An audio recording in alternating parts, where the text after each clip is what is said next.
Hi friends. Today we're going to be opening a box of Tarkir Dragonstorm. First booster box I've bought in a while. The last one I bought was from Bloomborough. I don't always buy booster boxes, but this set felt like the right set to buy a box of.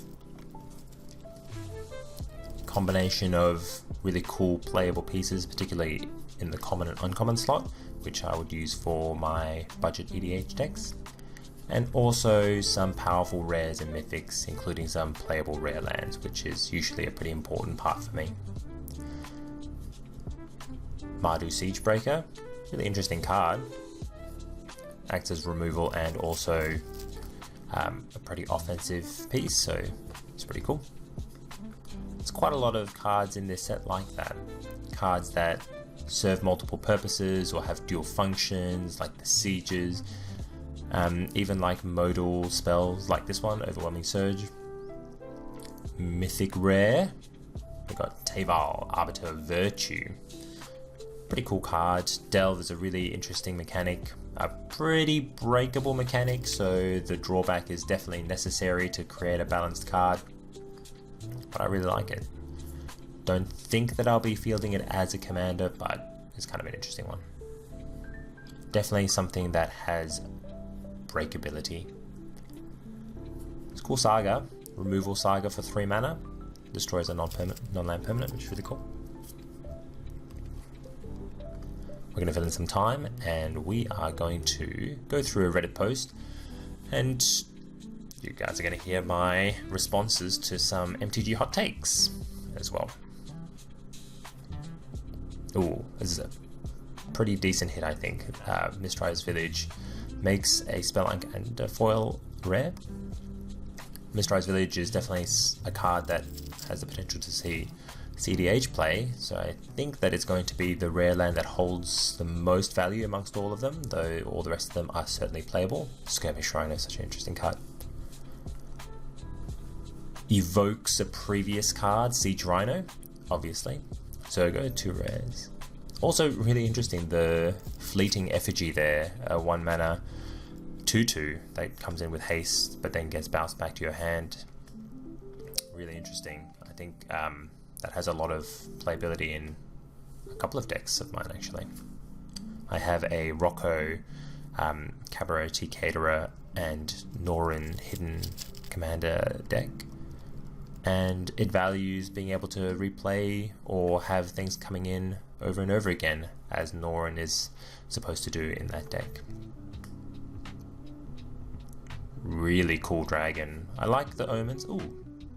And this is another one of the rare lands. Nice borderless. Alright, here we go. My hot take is that the 32 color challenge is cool, but I wish more people were open to making decks of different power levels and being okay with the decks staying capped at certain power levels, rather than trying to go nuclear with every deck they own.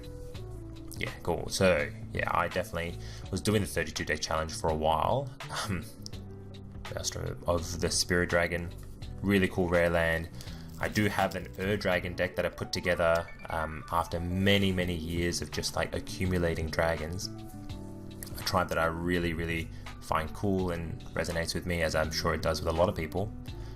But I never really put the deck together because I was a bit worried about the power level. So I didn't put it together. However, with this set coming out, it was really hard for me to resist putting it together at long last. So it is finally together, and that land is definitely going in the deck. Alright, so yeah, the 32 deck challenge, which for those of you who don't know, it means there's 32 different combinations of colors, including colorless. And you're trying to put together a commander deck for every color combination. And what I found is, after a while of putting together decks, I found that there were commanders that I wanted to build in certain color combinations, but I couldn't because I was restricted. And also some other color combinations, for example, Jeskai, red, blue, white. I found really difficult to put together a deck for that color combination. So I found myself like forcing myself to put together a deck and putting cards in there, and like now they're just locked up in that deck and they're not really reaching for it on Commander night. So Yeah, I don't really love the 32 color challenge. In the end, I've just wound up building decks just when I want to. My collection is starting to hit the point where I can't put together additional decks without deconstructing previous ones. But nowadays, if I find a commander that I really want to build, sometimes I'll just build a budget version of it and that'll satisfy my interest, or even just build it online and then playtest it, and if it really does resonate with me, then I'll put it together. Scavenger Regent, really cool dragon. I'm gonna have to have a think about. Oh, and Siege Fortalice as well. All the sieges I think are relatively playable. Some are really strong. Some are strict upgrades to previous cards, which are really pretty cool. I'm really interested in playing them. But yeah, whether or not I play that dragon in my Dragon deck. Frost Cliff Siege, another really good siege, giving all of your creatures trample and haste. Really cool. Anyway, and yes, obviously being okay with deck staying capped at a certain power level. That's an interesting one. I do like setting myself restrictions like budget and then trying to make my deck the most powerful it can be based on that type of restriction or any other restriction I set for myself. The ones that I've really enjoyed putting together have been like my companion decks.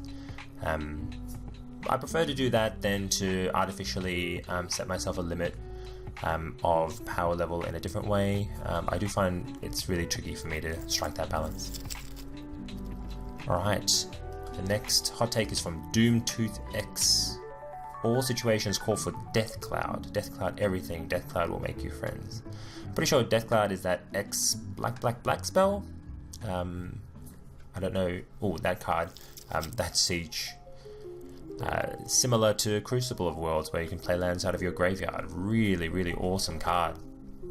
Definitely gonna have to find a place for it. I don't think it fits in the colors of the Necrobloom, unfortunately. So I can. And Crater of Behemoth. Pretty nice pack. Crater of Behemoth, obviously a really powerful finisher for creature-based decks. So yes, Death Cloud, I'm pretty sure, is the X black spell that just destroys lands and makes people sacrifice creatures and discard cards. I'm fairly certain that's what it does, and well, yeah, if it does actually destroy lands, then sure, why not? Just make the game last another 2 hours, reset everyone back to 0. I think it makes people lose life too. Oh man, now I'm gonna have to look this up. I'm really not too sure. Cloud. Each player loses X life, discards X cards, sacrifices X creatures and X lands. Yeah, and it is for X black. There you go. Yawgmoth is not dead in one way or another. Ooh, Lotus Light Dancers. Really cool. Oh, and a foil Maelstrom of the Spirit Dragon. Definitely the foils going into the Dragon. I really like that Lotus Light Dancers essentially act as a conditional oh my gosh, the equivalent of Entomb, Buried Alive. Oh no, getting the names wrong. But anyway, yes, putting cards from your library into your graveyard is a really powerful effect. Yawgmoth is not dead in one way or another, and we'll have some story involvement next time Phyrexia is involved. Sure, yeah, cool. I've got a Gix Yawgmoth Praetor deck. I wouldn't say that I'm a huge fan of Yawgmoth, the card, nor probably the lore character, but yeah, I don't know if that's a hot take or not. We just saw the white rare. There's a couple of stacks pieces or pieces that stop people from casting certain spells or activating certain abilities, or casting spells in your turn. There's that 2 mana white rare that's releasing in this set. Those kind of pieces are also pieces that I look for to suggest that the set will be of value that might actually last into the future, as in like retain value. Ooh, Mox Jasper. I'm never really unhappy to open Mox obviously, you know, I'm definitely not going to be unhappy with opening. Definitely not going to be unhappy with opening Mox. I opened a couple of Mox Ambers back in the day when I was opening Dominaria. But I don't really think it's going to retain much value. Ooh, that's the card. Voice of Victory. Your opponents can't cast spells during your turn. I'm a really big fan of like Grand Arbiter type effects for my combo decks, even though obviously reducing interactivity is never really a good thing. But, well, I don't know. You can argue. I'm happy to have those kind of effects in my combo decks. Right, we are. Ooh, and we've got a nice borderless Jeskai Revelation with the special border. We are coming to the very last pack, so I thank you guys for joining me for this box opening, and I hope it was a chill and relaxing experience. And I didn't get through as many hot takes as I thought I would.